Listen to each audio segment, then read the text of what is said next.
What's your wildest party story? We used to go ice blocking at a local park at night. It was a relatively small park, basically a very large mound of dirt. We'd use the backside of the mound for sliding down on our ice blocks. No one could see us there, so we didn't attract any attention. This park had two roads/walkways that spiraled up to the top. One went clockwise, the other went counterclockwise. They intersected in a few places. They connected at the top. Most nights we were alone in the park, and no one cared. But one night, we showed up and the park was teeming with people. Lots of underage kids drinking and doing other things your parents warned you about. It was like something out of a movie.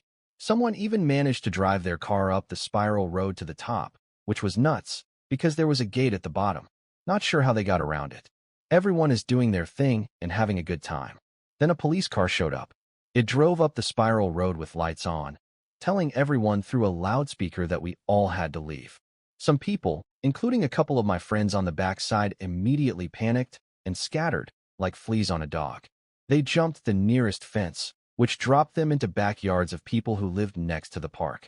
The rest of us calmly walked up the hill and down the other side to leave the park the same way we came in. As I came over the top, I'll never forget the sight of so many kids scrambling down the hill, in all directions, as if their lives depended on it. God only knows what they were carrying. To top it all off, I could see that guy who drove his car up was now driving it down, and because he was on the same circular road as the cop, but 180 degrees away, with the hill in between, it was perfectly timed so neither car could see the other. Somehow they managed to drive down most of the hill without either seeing the other.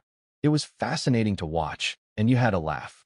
It couldn't last, because the hill got wider as you ended, and it would be hard to maintain the 180 degrees of separation.